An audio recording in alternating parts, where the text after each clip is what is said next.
c'est pour les anges. Si on peut avancer, ça nous ferait bien. Hein? Si on peut avancer, ça ferait vraiment bien. On a tendance à être au fond.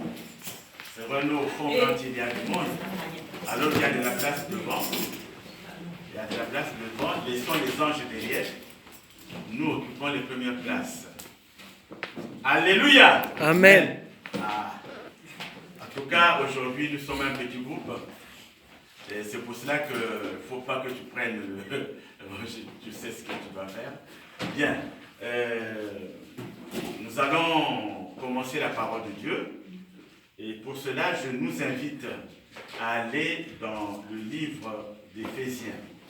Dans l'épître de Paul aux Éphésiens.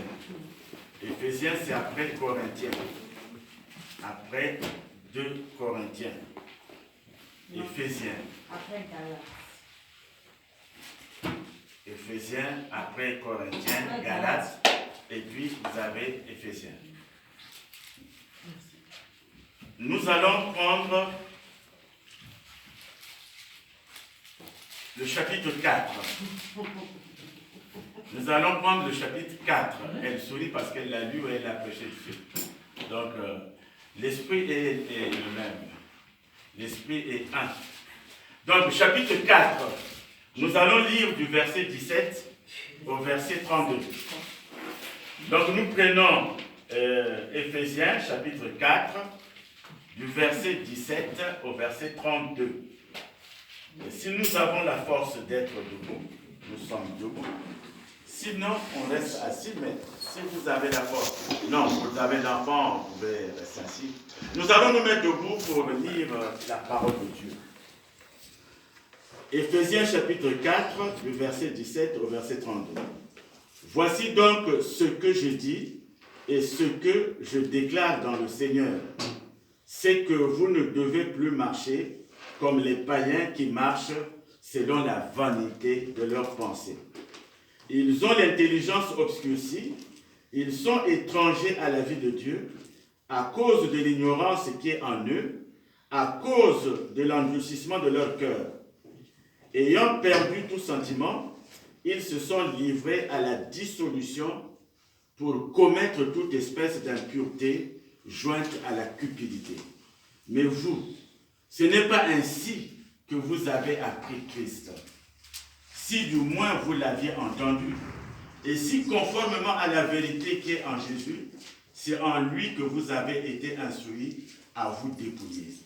Eu égard à votre vie passée, du vieil homme qui se corrompt par les convoitises trompeuses, à être renouvelé dans l'esprit de votre intelligence, et à revêtir l'homme nouveau, créé selon Dieu, dans une justice et une sainteté que produit la vérité.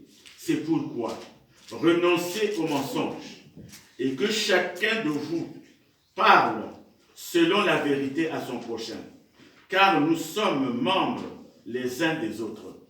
Si vous vous mettez en colère, ne péchez point, que le soleil ne se couche pas sur votre colère, et ne donnez pas accès au diable, que celui qui dérobait ne dérobe plus, mais plutôt qu'il travaille en faisant de ses mains ce qui est bien, pour avoir de quoi donner à celui qui est dans le besoin. Qu'il ne sorte de votre bouche aucune parole mauvaise, mais s'il y a lieu, quelques bonnes paroles qui servent à l'édification et communiquent une grâce à ceux qui l'entendent. N'attristez pas le Saint-Esprit de Dieu, par lequel vous avez été scellés pour le jour de la rédemption. Que toute amertume, toute animosité, toute colère, toute clameur, toute calomnie et toute espèce de méchanceté disparaissent du milieu de vous. Soyez bons les uns envers les autres, compatissants, vous pardonnant réciproquement comme Dieu vous a pardonné en Christ. Seigneur, ta parole est ta parole. Nous te la confions, nous te la recommandons.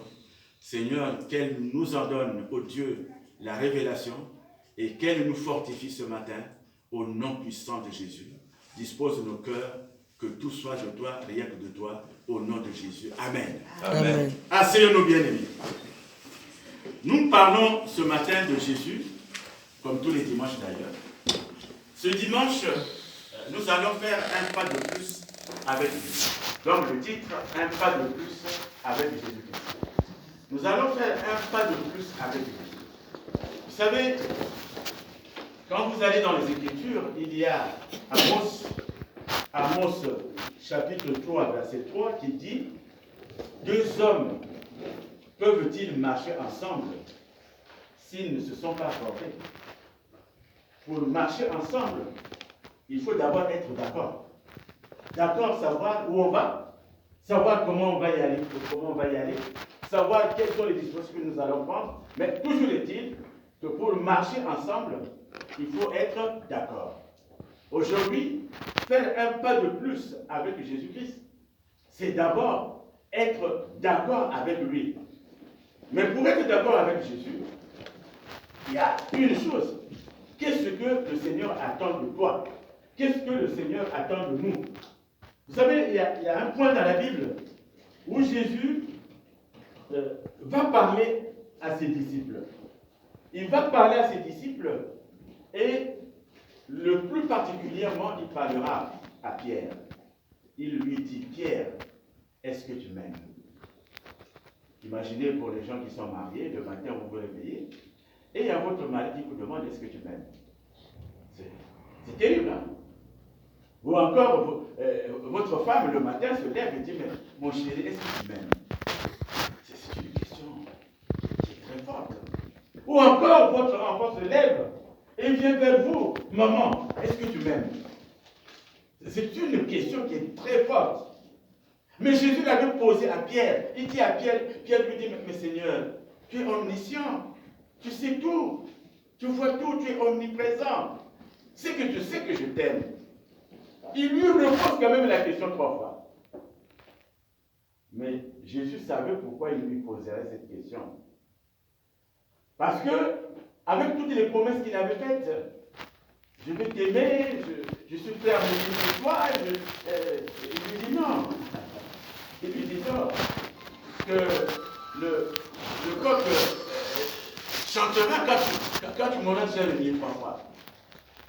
Et le jour où le Christ revient, on retrouve Pierre en train de faire la pêche aux poissons, alors qu'on l'avait déjà ôté de cette pêche de poissons. Il devait faire la pêche aux hommes, mais il pêchait les poissons. Donc c'est important de savoir qu'est-ce que le Seigneur veut. Et c'est pour cela que quand vous allez dans Matthieu, chapitre 19, verset 24, le Seigneur dit, « Je vous le dis encore, il est plus facile à un chameau de passer par le trou d'une aiguille qu'à un riche d'entrer dans le royaume de Dieu. » Il est plus facile à un chameau. Vous savez, en ce temps-là, lorsque toutes les portes de Jérusalem étaient fermées, il y avait une porte qui était ouverte. Bon, c'est à vérifier. Il y avait une porte qui était ouverte qu'on appelait la porte de trou d'aiguille. On l'appelait ainsi parce qu'elle était petite. Et le chameau, vous savez que le chameau est très chargé. Le chameau est très chargé. Donc le chameau avec sa charge ne pouvait pas entrer par cette porte-là. Donc il fallait le décharger. On déchargeait le chameau et là il pouvait entrer. Donc au fait le chameau, même si le trou d'aiguille, le trou d'une aiguille est si petit, le trou de cette porte-là est si petit, le chameau quand il est déchargé, il pouvait entrer. Ah, il se décharge. Avant d'entrer, avant de passer par cette porte, il fallait qu'il se décharge. Ce qui veut dire que pour faire un pas de plus avec Jésus, nous devons nous décharger. Amen. Amen. Alléluia. Amen. Donc il fallait que nous nous déchargions d'abord. Et quand on parle du riche, le riche, la Bible dit que notre cœur est là où se trouve notre fortune, notre richesse. Donc le riche, au fait, il est trop riche pour aller à l'église. Et d'ailleurs, quand il regarde ceux qui prient, ils disent, mais ça sont les malheureux. Ils cherchent le bonheur, moi j'ai le bonheur. Mais il ne sait pas qu'il a une richesse éphémère. Mais il n'y a pas que la richesse matérielle. Il y a aussi la richesse, les richesses qui ne servent à rien que nous avons. La méchanceté fait partie de nos richesses. Le vol fait partie de nos richesses. La médisance fait partie de nos richesses. La haine fait partie de nos richesses. Donc toutes ces richesses nous empêchent de faire un pas de plus avec Jésus. Ces richesses nous empêchent de faire un pas de plus avec Jésus. C'est pour cela que ce matin, nous allons rapidement essayer de revenir un peu sur ce qu'on appelle chrétien, sur ce qu'on appelle enfant de Dieu, sur ce qu'on appelle fils de Dieu. Ce sont des concepts que tout le monde utilise.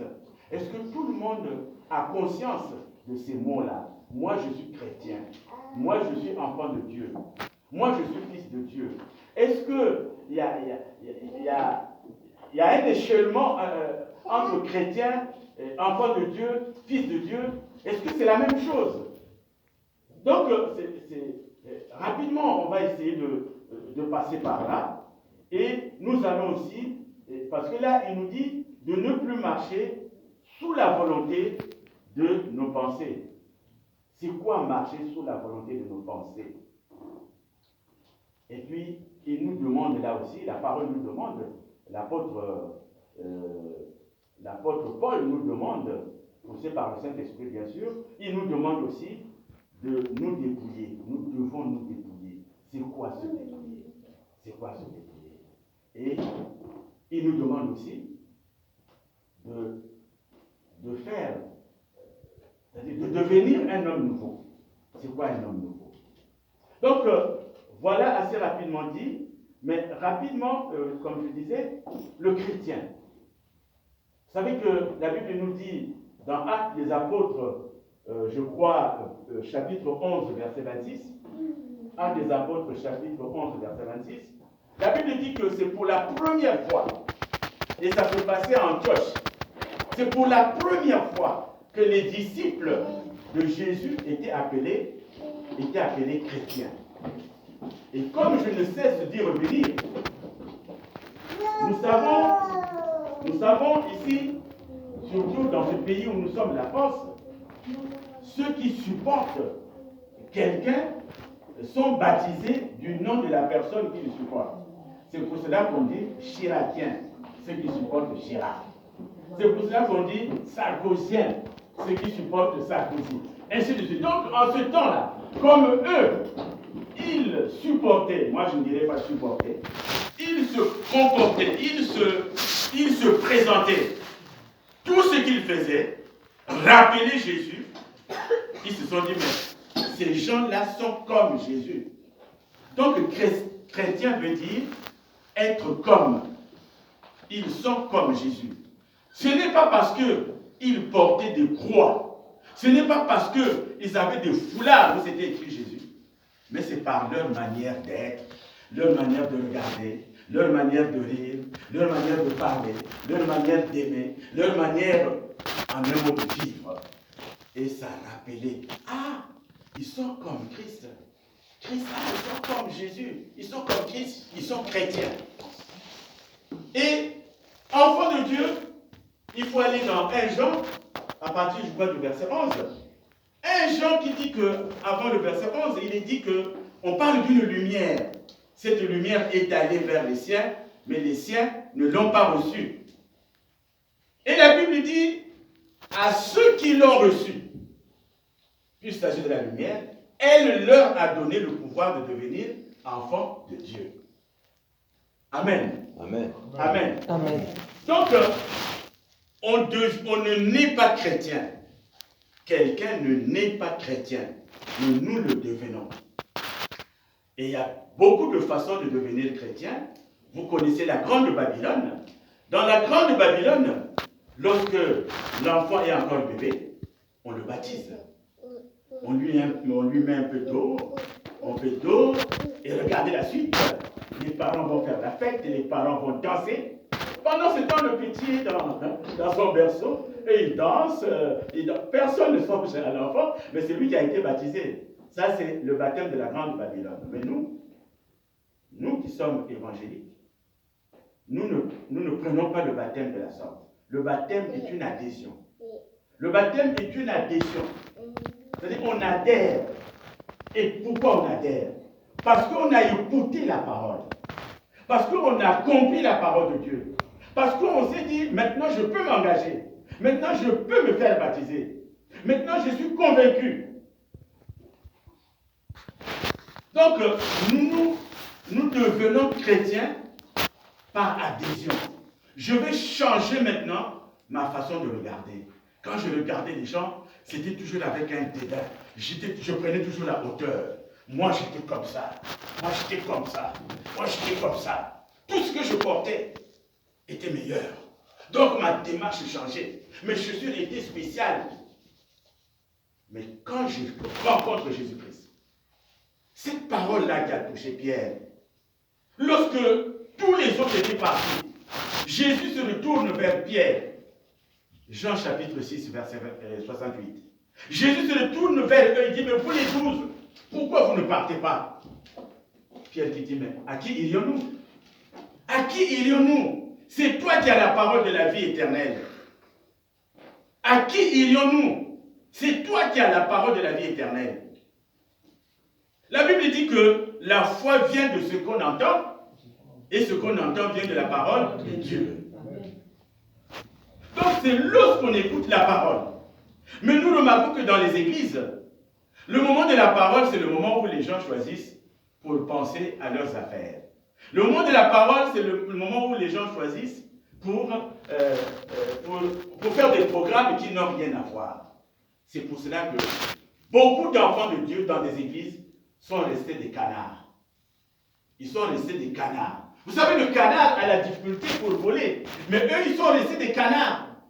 Ils sont restés des canards et ils vous disent, moi, quand vous parlez, moi, je connais Dieu, moi, je faisais ça, moi, je peux. Oui, mais quelle est ta pratique?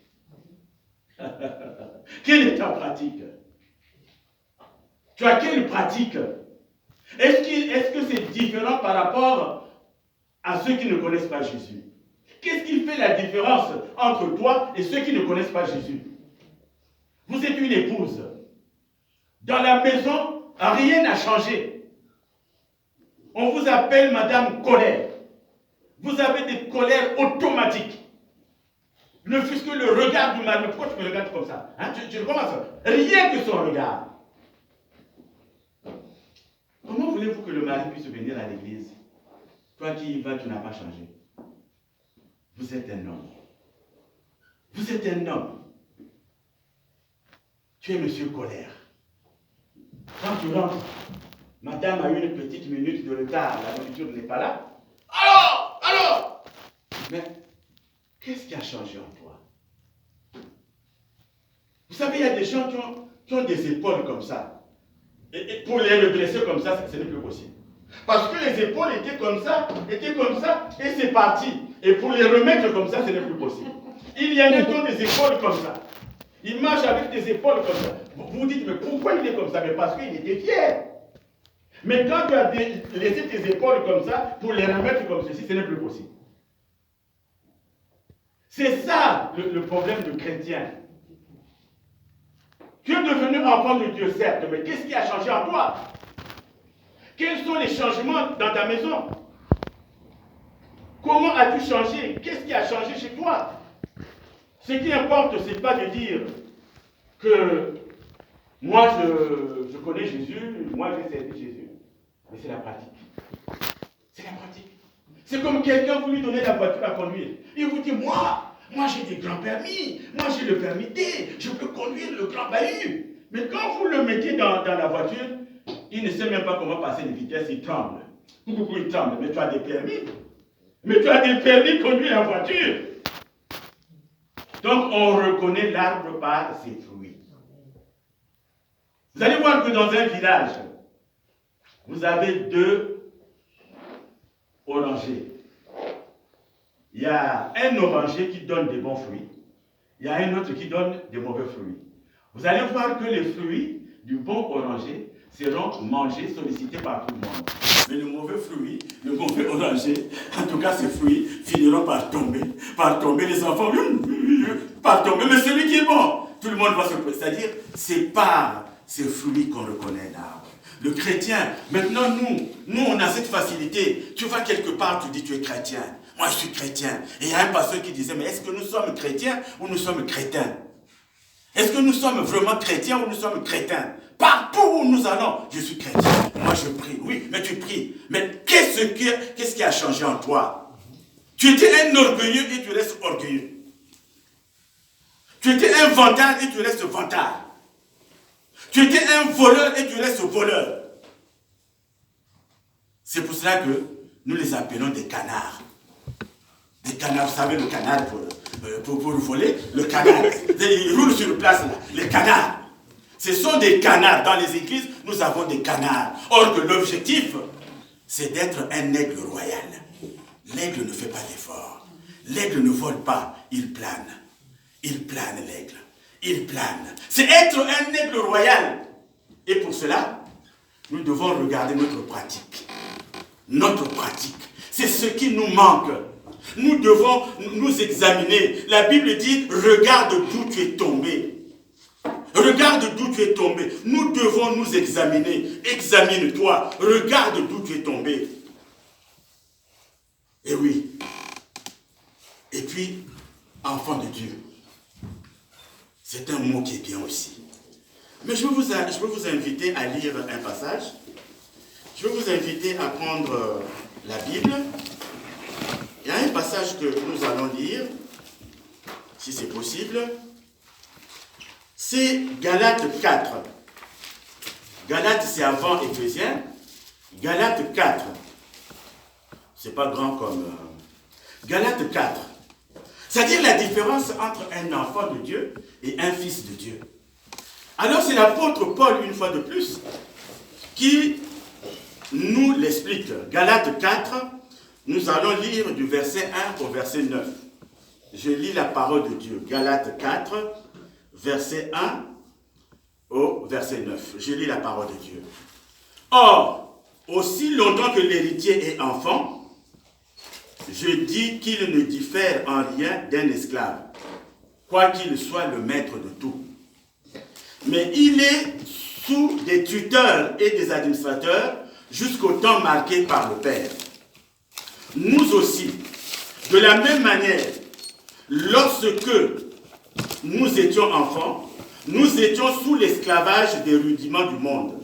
Mais lorsque les temps ont été accomplis, Dieu a envoyé son Fils, né d'une femme, né sous la loi, afin qu'il rachetât ceux qui étaient sous la loi, afin que nous reçussions l'adoption. Et parce que vous êtes fils, Dieu a envoyé dans nos cœurs l'esprit de son Fils, lequel crie « Abba, Père ».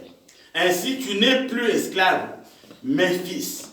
Et si tu es fils, tu es aussi héritier par la grâce de Dieu. Autrefois, on ne connaissait pas Dieu. Vous serviez des dieux qui ne le sont pas de leur nature. Mais à présent que vous avez connu Dieu, ou plutôt que vous avez été connu de Dieu, comment retournerez-vous à ces faibles et pauvres rudiments auxquels de nouveau vous voulez vous servir encore? Amen. Amen. La différence ici, c'est-à-dire tant que tu vas rester enfant de Dieu, tu ne vas pas rentrer en possession de ton héritage. Tu ne vas pas rentrer en possession de l'héritage de Dieu.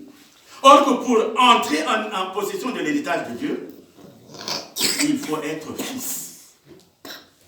Il faut être fils de Dieu. Donc il y a une différence entre un enfant de Dieu et un fils de Dieu. La différence est que l'enfant est encore bébé. L'enfant est encore bébé, c'est-à-dire spirituellement, c'est un bébé. Mais le fils a acquis une certaine maturité. Je vais ouvrir une parenthèse. Nous qui venons d'Afrique, nous connaissons l'histoire d'esclavage. En ce temps-là, il y avait le marché d'esclaves. les Occidentaux partaient acheter des esclaves en Afrique. Nous avons souffert de ce marché-là. L'esclave qui était acheté parfois avec un peu de sel, rien que du sel, devait travailler jusqu'à la mort pour celui qui l'avait acheté. Mais regardez aujourd'hui, pour ceux qui aiment le foot, regardez aujourd'hui, on parle de marché de transfert. Le marché de transfert, c'est pourquoi? C'est pour acheter.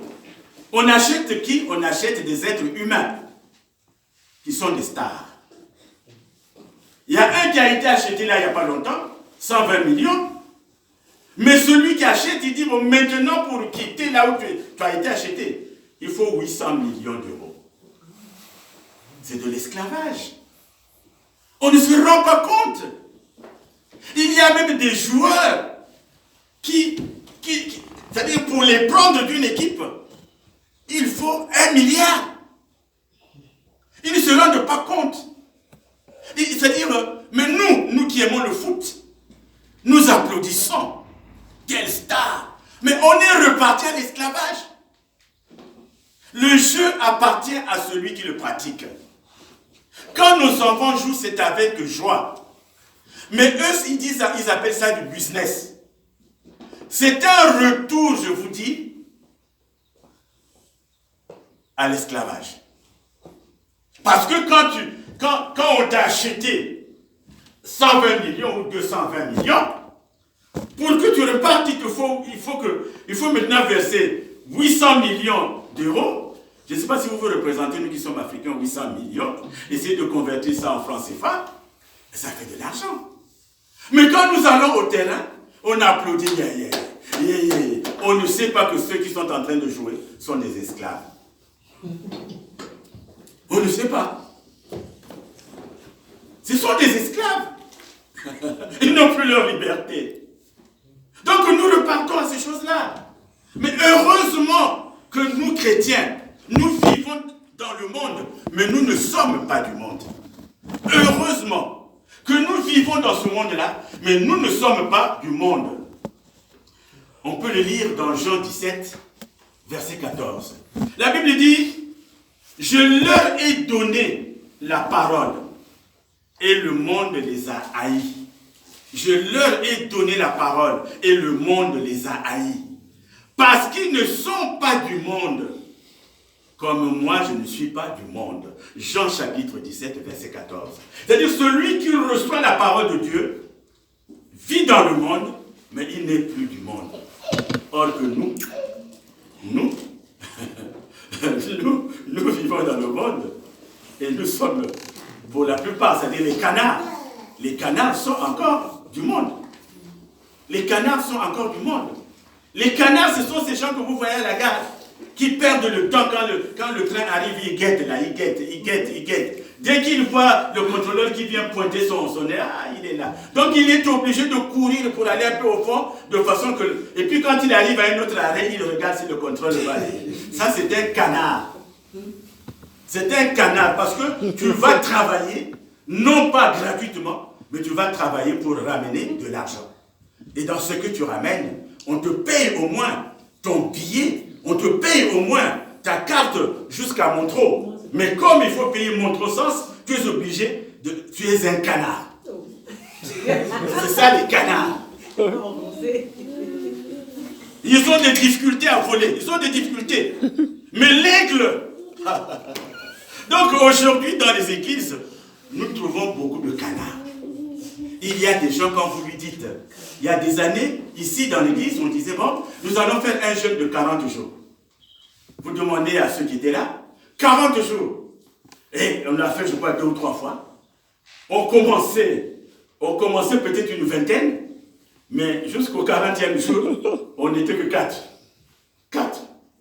Tous les autres avaient disparu. Ils avaient disparu. Ce sont des canards. Ce sont des canards. Tu veux que Dieu te donne tout. Nous sommes des demandeurs. Nous sommes des quémandeurs. Oh mon Dieu, donne-moi. Oh mon Dieu, donne-moi. Oh mon Dieu, c'est... Mais attends, mais Dieu sait. Dieu sait. Si ça tarde, il sait pourquoi. Il a dit dans sa parole que c'est une prophétie dont le temps est déjà fixé. Hein? Qu'est-ce qu'elle fait? Elle va vers son accomplissement. Donc si elle tarde, attends-la, car elle s'accomplira certainement. Mais tous les soirs, quand tu pries les genoux, Seigneur, donne-moi. Mais toi, tu as donné quoi à Dieu? Toi, tu lui donnes quoi? Il te demande seulement la prière. Mais tu es incapable de prier. Tu es incapable de jeûner pendant 2 jours. Vous ne savez pas qu'un véhicule qui roule pendant des années, il faut le décalaminer? Vous ne le savez pas? Nous, quand on avait des Vespa, toi qui as une voiture, tu sais bien qu'il y a, comment tu appelles ça, la vidange. Quand tu ne vidanges pas, le moteur s'abîme. Mais nous aussi, chrétiens, dans une semaine, on doit avoir au moins 1 jour de prière. Dans la semaine, on doit avoir au moins 1 jour de jeûne. Que ce jour-là, je fais vraiment mon jeûne. Je ne mange pas. Mais combien ici font 1 jour de jeûne, ne fût-ce qu'1 jour dans la semaine? Donc, on s'empiffe là, on ne peut rien donner à Dieu. À rien. Et nous sommes des demandeurs. C'est pour cela que moi je dis, le non-chrétien est lourd à porter. C'est lourd. Tant que nous allons subordonner notre foi sur un tel a fait, un tel a dit, un tel a fait, un tel a dit. Oh, surtout les hommes de Dieu. Je ne vais plus dans telle église parce qu'un tel a fait ça. Je ne veux plus parce que le pasteur a fait ça. Je ne veux plus parce que le pasteur... Tant que nous allons subordonner notre foi à un tel, tu sais, moi je vais plus là-bas. La sœur, la façon dont elle me regarde, ah non, je crois qu'elle est contre moi. Mais est-ce que tu vas à l'église pour la sœur? Est-ce que tu vas à l'église pour le pasteur? Est-ce que tu vas à l'église pour la femme du pasteur? Nous sommes, si vous êtes là pour quelqu'un, Papa Picard, où est-il là? Il n'est pas là. Il n'est pas là, Papa Picard. Il est là quelque part, Papa Picard. Mais moi, je prêche ma parole. Parce que je ne viens pas ici pour le pasteur Picard. J'allais me dire, non, le pasteur Picard n'est pas là, le président de l'Élysée n'est pas là, je ne prêche pas. Parce que je travaille pour Jésus. Tu vas à l'église pour toi. Tu ne vas pas à l'église pour quelqu'un d'autre. C'est pour quelqu'un d'autre. Moi, j'ai fait des années dans cette église, mais je n'ai jamais vu les chrétiens se mettre à genoux. Oh, Papa Péléka, bénis-nous. Papa Péléka, bénis-nous. Jamais. Au contraire, ce sont des injures que j'ai reçues ici pendant des années. C'est que nous ne prions pas Péléka, nous prions Jésus-Christ. Alors examine-toi. Pour qui tu vas à l'église? Pour qui tu vas à l'église? Est-ce que vraiment tu as le droit de t'appeler chrétien? Tu as encore un enfant. Un enfant ne prend pas possession de son héritage. Ce n'est pas le nombre d'années qu'on met dans une église. Il y a des gens qui disent, moi j'ai déjà 20 ans. 20 ans je suis dans l'église. Oui, tu as fait 20 ans dans l'église. Mais quel est ton niveau?